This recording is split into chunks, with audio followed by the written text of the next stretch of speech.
Hi, I'm Knorr, and this is the announcement show from Paradox Interactive and Triumph Studios, where we are going to reveal what the next game from Triumph is. Now, normally, at an announcement show like this, we'd spend a lot of time hinting and teasing about what the game might be, and you'd sit here for a really long time not knowing. But we're not going to do that this time. Instead, we're going to play a trailer.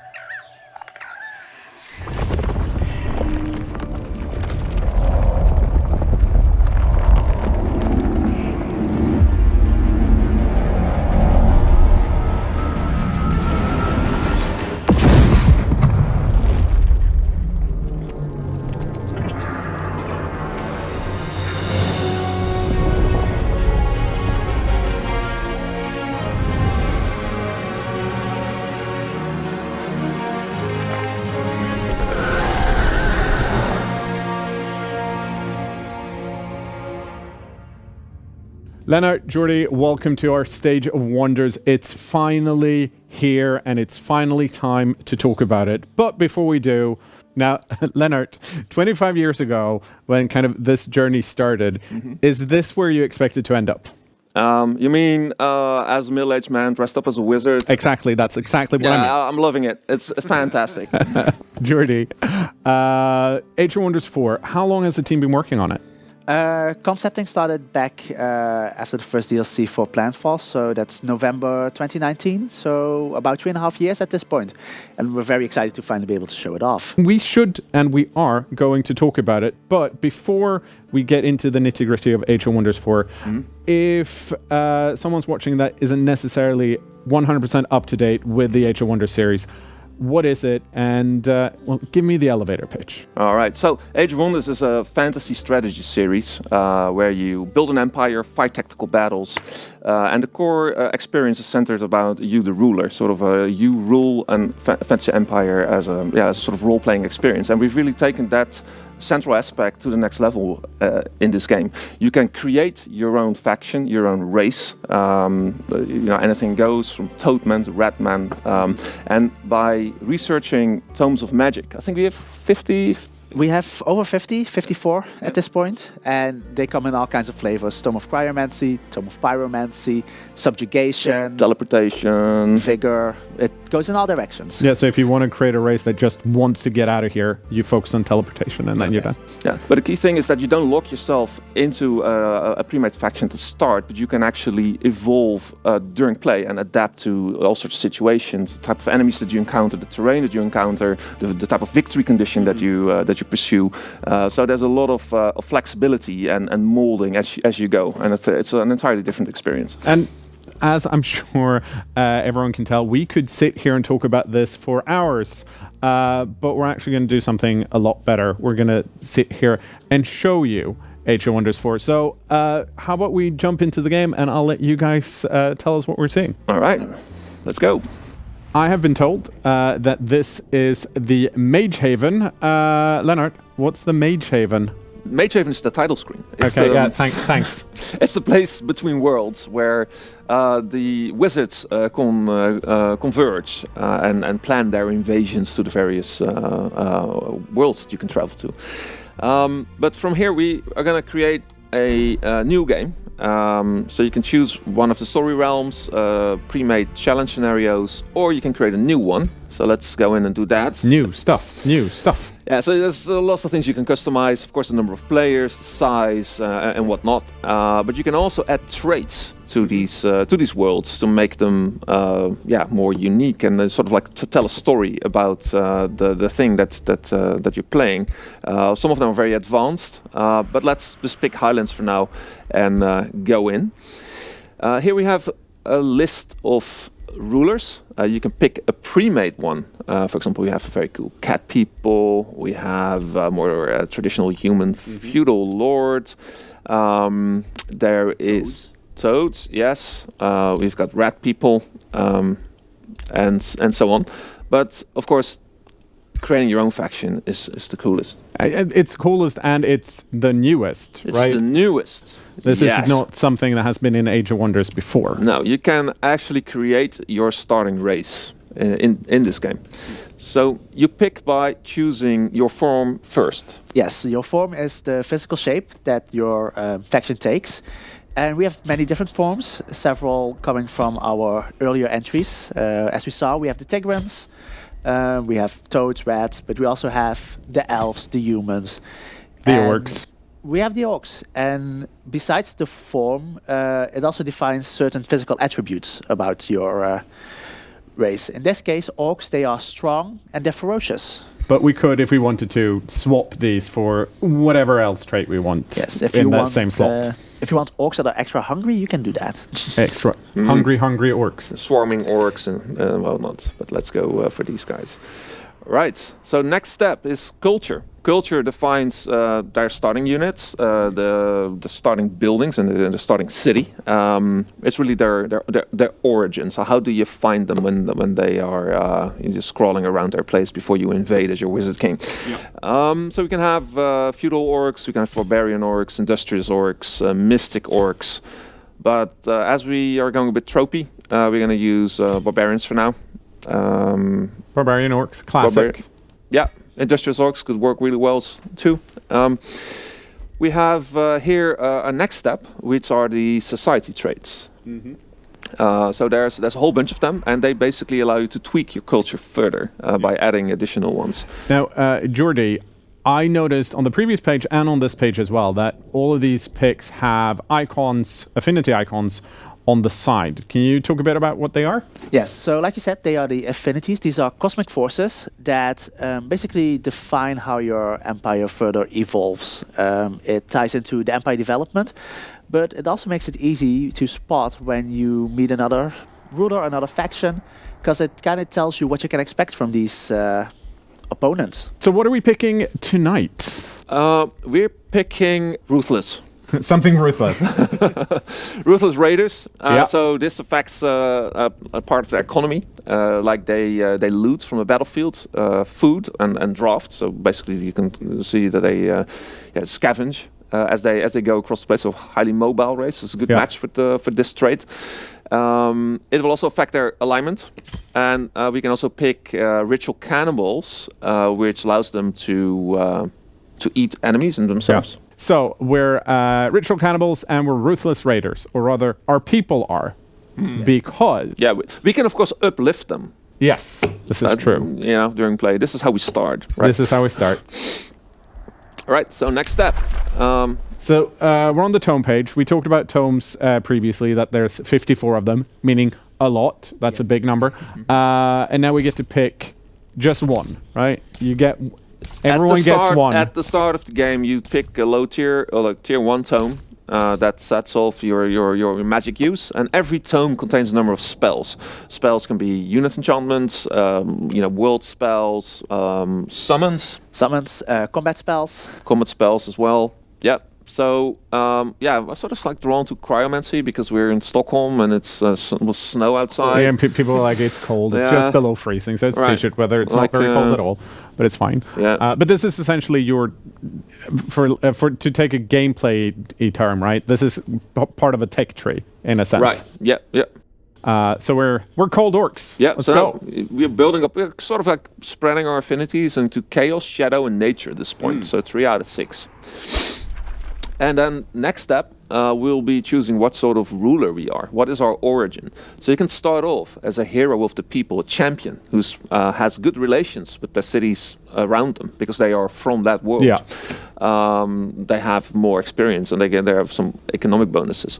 Or we can pick a returning wizard king. And they are less popular with the people because they see their people more as minions to have their own imperialistic ideals.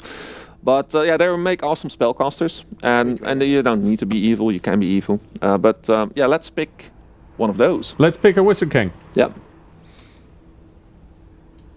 All right, so here we get to define our wizard king. Oh, look, our wizard king is a bit shrouded at this point. There's lots of things here you can change. You can, of course, randomize your people. You can be of a different race than your minions. If you're a wizard king, can you be that if you're a champion as well? No, you're always of the people.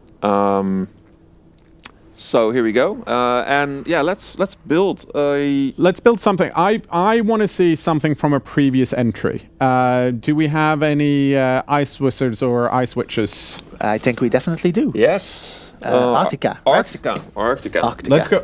Let's build Arctica. All right. So the North Star. yeah, we have like a huge amount of sliders to change the outfits. We have. Let's maybe start off with this big helmet, because that sort of obscures her. Oh well, look, broken helmet. That looks scary. Well, look, right.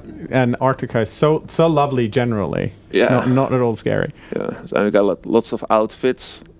Maybe this is a bit cold. No, it's fine. But this is just the cosmetic and the look of our leader, right? It doesn't actually affect any game. There's no gameplay implications of what we're picking on these. Well, you can choose your starting weapon, which affects the look a little bit, but of course you're very quick you're able to switch this out and evolve your personal skills, your personal fighting skills of your ruler quickly during the game. And I think we're going to be stuck here forever. So let's just assume that we have a save of Arctica available so that we can keep on going. Because otherwise, Lennart, you wouldn't leave this screen. The character and the faction that we've created is the starting point, right? But you guys have been talking a bit about tomes, about evolution of the faction and your leader as the game progresses. Can you talk a bit more about that? Yeah, correct. So the thing is, with an empire builder 4X game set in a fantasy setting, there's always this notion of faction being a bit static. So what we did with this game is looked into ways of how to evolve that faction further. So maybe you see it as in a sci-fi game. So you keep on adding tomes as you play that develop your people, so you can actually transform them physically, affecting their combat abilities, the type of buildings that you can build in your domains, the type of spell that you use in battle or on the world map. So it's really about agency.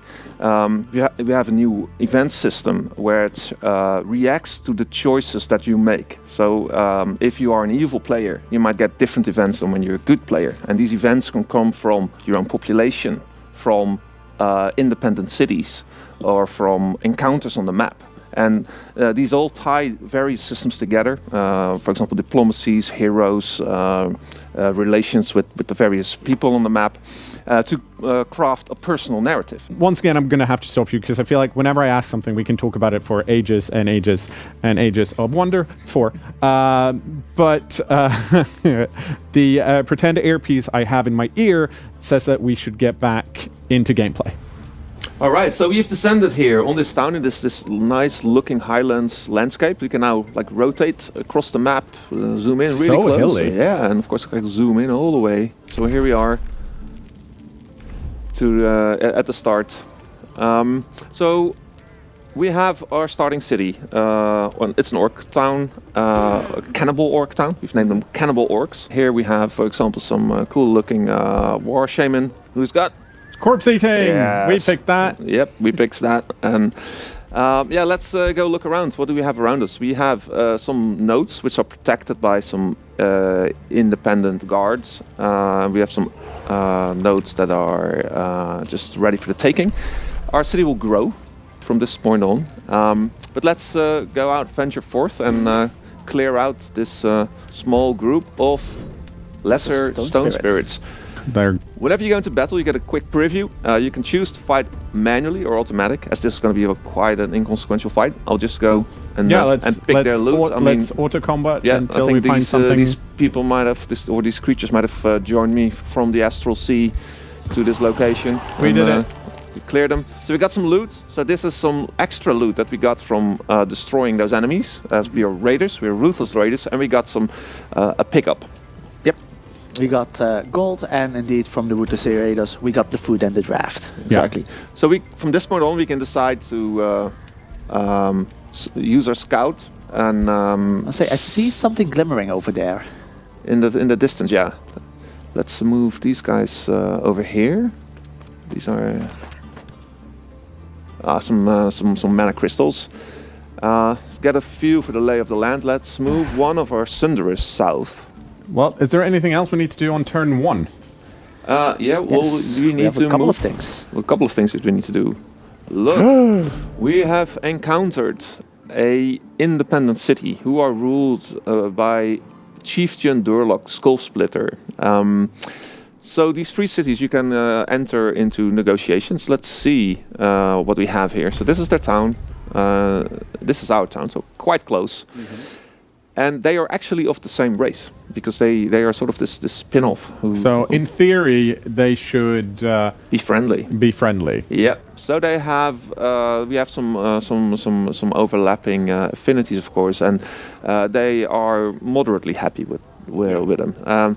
We can give them one of our whispering stones, which are like ways to communicate in this game and manipulate our subjects. So this sets off the negotiations with them, and over time we will grow and form cooperation and vassalage as time goes on.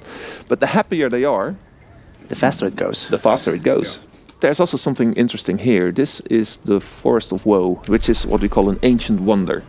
These sites, they contain, loot, adventures, but we'll move into that direction to see what it holds, what it has in store for us. So we've moved our troops. One of the first things that we'll do is set arcane research. Yes. So we have 3 skills that we can pick from. And these are defined by the tomes that we have access to. These are from the Cryomancy, the Lesser Snow Spirit, the Blizzard, but also from our culture we have the Warrior Mark. And of course what we pick will get researched over the next few turns. Yeah, so we can see the turn counter below is how many turns it's going to take. Yes. Yeah, and if you don't like this outcome, we can shuffle and we can. They will draw a new hand. But let's go for the Snow Spirit. The Snow Spirit. All right. And we have some productions to set. So we have 2 queues in the game. One for our buildings and one for our units. So maybe we should just because we're going to be quite offensive. So maybe we should first invest in some units because actually more units means more income better as well. Results. So let's spend that and let's hold off building a structure for now. And that ends turn No, 1. I think we still have a spell that we can cast. All right. Yeah. Let's start casting right away. Frostblade. This is a unit enchantment, which basically enchants every unit of a particular type. Yes. It will take 2 turns, so we're going to start casting that right now, and it will trigger in 2 turns when we'll see the effect of it. All right, so I think that's it. That does indeed wrap up what we wanted to do. All right, so there we go. Turn 2. So we have our independence moving, our enemies moving, and the second day dawns. So we go in and continue our exploration efforts. So this is our scout units. Scouts, they can see further. It can also be buffs with their own class of spells. And what do we have here? This is... Fire Giants. Inferno Hounds. I mean, this actually looks like a really good spot. We have a magic material, which are like special resources that contain good bonuses. This one actually improves our Whispering Stone allegiance. So if we assign a Whispering Stone to a independent city, we will gain more allegiance with them. So this is actually a really good spot to claim. But yeah, we will need to kick these guys off their node. Luckily, they do not seem intimidating at all. No, so we should prepare. It should be fine. Take them with a scout. All right, so we're gonna go out and move these this Sunderer a little bit south. Oh, here we have a warning domain, which is a brigand camp, and they are still sleeping. It's hidden here. It's just across the just in the fog. And our spawners in Age of Wonders 4, they project domain, which can also overlap with your own domain. And if that happens, it will cause all sorts of problems. So we need to stop them before they grow too big. They will send out raiding parties. Yeah, that's for a second goal, in addition to acquiring that location there. And then we have our main group of Arctica, our Wizard King, who of course is heroic, meaning that she can join in fights herself. So she will actually show up as a unit on the battlefield. Yes. Yeah. So here we have to force the well. Oh, it's still one turn away, so we're able to reach that next one. Maybe we should build a storehouse. That I tend to go for a workshop because more production means that things get More built unit. faster. Yeah. Okay. Let's go for the workshop. We'll take 7 turns to build. Yeah, and these 2 queues are independent of each other, so having stuff in both queues doesn't actually negatively impact the other queue. No. Only they will eat into gold. Yeah. So you need to make choices. Yeah. It's also why we have 2 different production kinds of incomes. We have production and you have draft, which is used for your units. All right. So let's not wake these guys up and move out of their territory. Yep. Okay. So we actually finished casting Frostblades. So here we are in the interior of our palace, and we can start our casting process.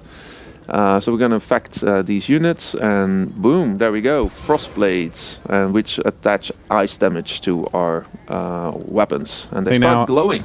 They now have snowballs. Snowballs, you can throw snowballs. Yeah. All right, so these can stay here for a turn. We have our leader who's about to investigate this ruin here, the fortress of Woe. Let's explore. So each of these ancient wonders, they have an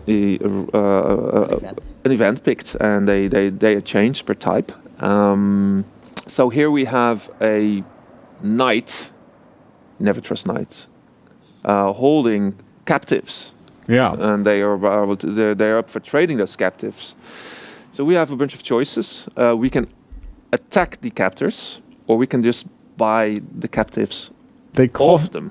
But we split up our stack. Yeah. As we can see, it's and we get a little bit of an estimate here, which now this looks like a very dangerous battle. Yeah. So I think we have to cower out a little bit and just buy them. I mean, we have the money. Yeah. Just about. Yeah, just about. So let's do that and see where that takes us. Ta-da! All right, here we see the aftermath. So the captives actually came from that village that we just encountered.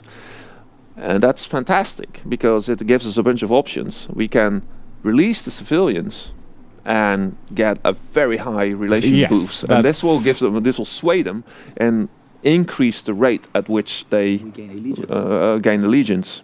So this would be a good option if we choose the diplomatic paths, which we do. These are our brothers.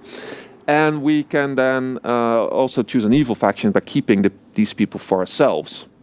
Not send them back to that town. But, hey, you live with us now.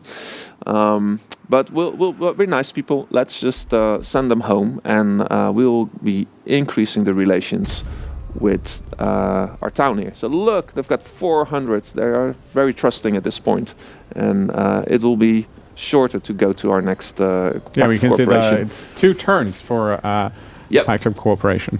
All right, so now we've cleared this node. It has a dotted line. It means that it's not actually attached to one of our provinces. It will give a big income bonus to and even increase fortification health depending on the number of quarries.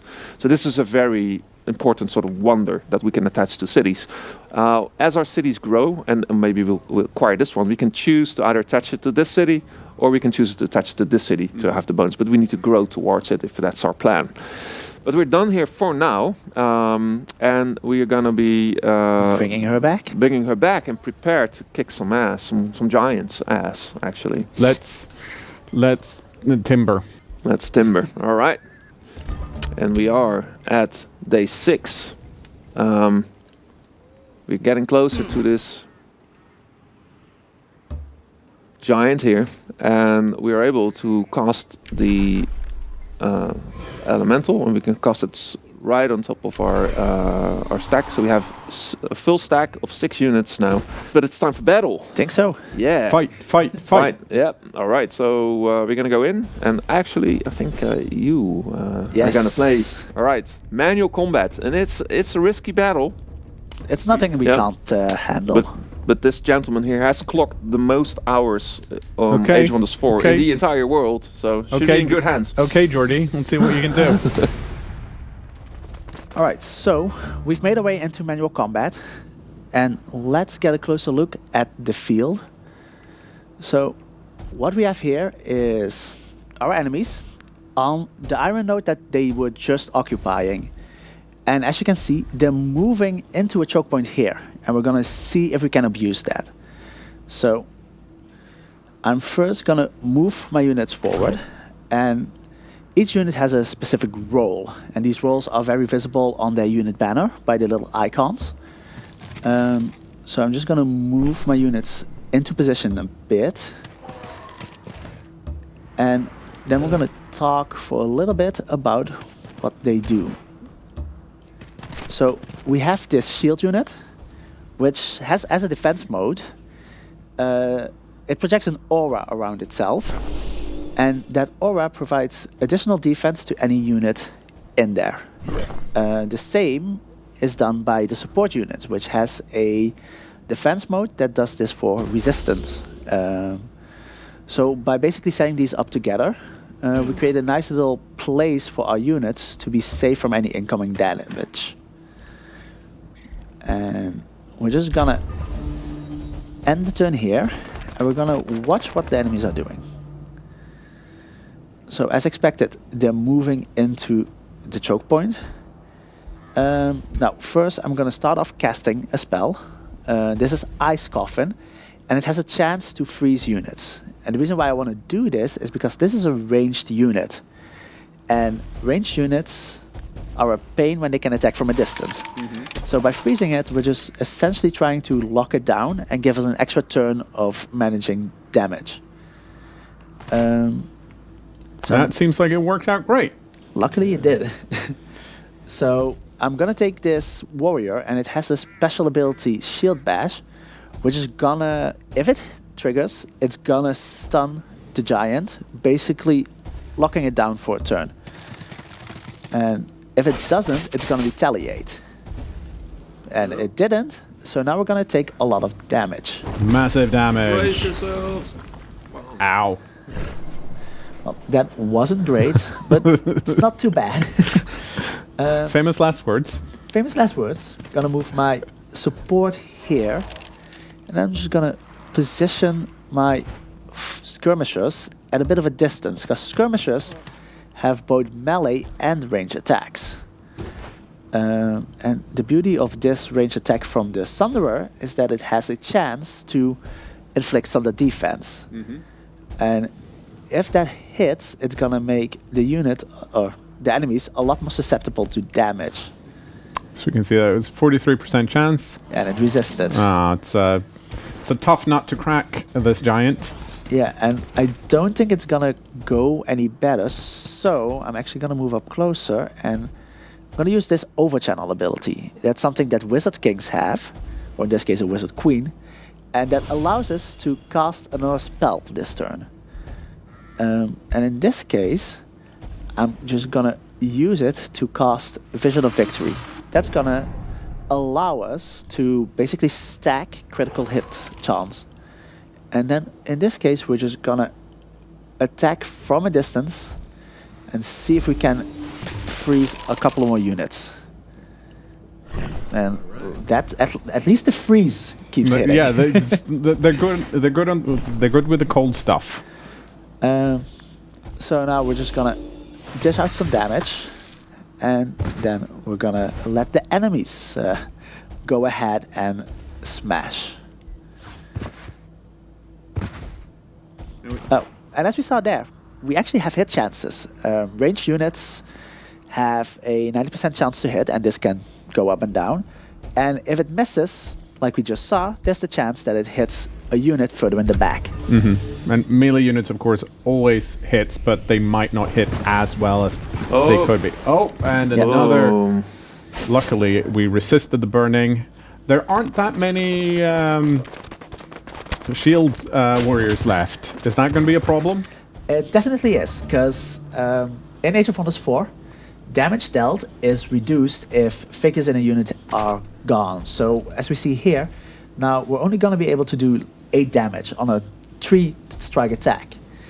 That isn't great, so what we want to do is we want to actually heal, because the moment that you heal, you're going to gain more health, you're going to gain more figures. Yeah, and we can see there's more of them now. And Hooray. our damage has increased again. So But I want to... there's also some problems in the back. Yes, these Inferno puppies, I think. These are the puppies. Yep. They've come up. They're really close, and they're locking my Sunburst down from doing a range attack. Exactly. So I'm just going to take them out, and that frees us up to do another javelin throw in the hopes that it's going to sunder the giant. And it did. And it was a crit. Very nice. So the issue here is that sadly we don't have a line of sight on the giant. I'm gonna move my shamans a bit closer, and that still doesn't give us line of sight, but it gives us a better hit chance at hitting the Infernal Hounds, which are also poisoned as it seems. And I'm going to actually use Invigorate to just get our numbers up so that when we do attack, we have enough units or enough figures to dish out some good damage. And here we can see this would be quite a heavy retaliation. Mm-hmm. So instead, I'm just gonna take out these hounds, and then it's their turn again. But not many units left for the Marauders at this point, or the Independents. No. And But the guys in the back have woken up. They're no longer frozen. no, but they are fumbling. Yes, they are. And that's a quirk of the new system. We have a much more in-depth morale system. If I look at these magma spirits over here, as we can see, the morale is low because of their allies that have been killed, and also because there's only 2 units left in the entire battle. If this gets low enough, it can cause all the units on the battlefield to flee. So we're just gonna focus down. Actually, we're gonna cast another Vision of Victory. Gonna get those crit chances up, and we're just going to trigger the retaliation on this dude, because obviously this unit can take it. Because that's also our spawned-in units, right? That we cast a spell to get just before the battle started. Yeah. Now, if I'm right, we shouldn't do that, but we're gonna eat from underneath our friendly unit. Right, because these are cannibals. So they took their packed lunch that they didn't have, but they found some snacks on the ground, and now they're feeling a bit better. Yeah. And again, that's something that helps us bring up our damage numbers. So for now, we're just gonna focus down the giant and really hope that it doesn't get too many other attacks in. So I'm gonna speed up combat a bit because it's going a bit slow. I mean, the you still don't giant have a line is of resisting a lot of things, but on the positive side, your crits do seem to be coming through, at least partially. Yeah. Now, sadly, I completely forgot that these would be out of range, so I'm just gonna loop them around back. If I don't get confused by the Swedish keyboard. It's the best keyboard. I don't know what you're talking about. And then we're just gonna see if we can get to those magma spirits from the back. Okay, and our spawned-in units are unfortunately down, and we don't have many warriors left. There's one brave one, but then again, they are a shield unit, so they're there to soak up damage, at least in part. Yeah, so here we see that we are also not just gonna be able to kill them, but thanks to flanking, we do a lot more additional damage. So getting up close, and down goes the battle mage. Now only the giant is left. Let's see if you can deal with him. Yeah, this should be easy enough. Oh, and So I think this should be a kill shot. So let's get our queen to do it. Bomb. And down There it we go. goes. down it goes. Well played. See? Well done. Great results. Okay, and that was just an early combat that might have been slightly tweaked for effect, but well played all the same. But I wanted to get to, this is not the only way a combat in Age of Wonders 4 can look like, right? What are the other things that can happen, especially later on? Probably the biggest change are the sieges. That brings an entire new dimension to battles. Super interesting. One of the things I'm really keen to know more about, though, is what are Ice Witch been doing for the last 60 turns? Oh yeah, let's take a look what he's been building. So here we are in the domain of Arctica the North Star, mid to late game. So you see all this winter here, which is due to a spell that we've called Marching Winter, which, Very nice. Which turns everything into a winter wonderland. We have integrated our allies here, so they're not part of our own empire. We've annexed the Fortress of Woe, so that Ancient Wonder gives all its bonuses. Here we have a spreading invasion, so we should tackle that when we get to it. But more urgently, we have encountered an enemy who's launched an assault to the south of our empire. Let's see who these guys are. Oh, toads. Ooh. Do not like them. We should freeze their swamps. We should. Yeah. So let's see who we have as an enemy. Clement Shepherd, Seafaring Toadman. Oh, we should maybe freeze the water as well. We're gonna transform our people. Like, we have already cast a spell called the Frostling Transformation, which basically makes people dwell in cold domain and gain bonuses like higher morale in Arctic, immunity to being frozen, move faster through snow, which is really cool. But this is only a start. We need to do more if we want to get rid of those toads. Of course. So with the ones we've used, the Frostling Transformation, we get icicles on the back of our units. Jordi, I'm sure there are other transformations. What are some of your favorite ones? Well, the ones that are really impactful, those are the demon ones or the angel ones. They get flying, so you get cool wings, and they look awesome. Unfortunately, we're almost out of time, but before we leave, there are some things I do want to cover. One of the things we didn't have time to mention in-game was the Pantheon System. Jordi, what is it? The Pantheon System is basically this overarching layer. That means that everything you do in-game feeds back into new unlocks for your characters, new realms to play, and this carries over even to your leaders. Some rulers that you've made and won a game with might show up again. And sneakily, this leads into my few questions I had for you, Lennart, because I wanted to confirm some things that have always been core to the Age of Wonders experience. And one of those is replayability. With the Pantheon System, clearly that's there. But what more do we have to look forward to? So yeah, there's many ways to play the game. We've got story missions, we've got standalone procedural maps, we have multiplayer, head-to-head multiplayer using simultaneous turns, as well as a cloud-based system where people you play your turn whenever it pleases you, and then you shoot the save up to the cloud for a friend to pick it up. So yeah, it should keep people busy for a very, very long time. And especially with my favorite bit, which is the fact that the empires I've already played and kind of like completed a playthrough with, they might show up in a future playthrough, which, because I generally play jerks, is not going to look good for me. You can turn that off too. Yes. Never. I'm not turning it off. I'll just suffer through it. Guys, we're out of time, but before we go, first of all, massively thank you. I'm going to say that again in a bit. Before, though, you guys watching need to know that Age of Wonders 4 is coming out on May 2nd on PC, PlayStation 5, Xbox Series X and S.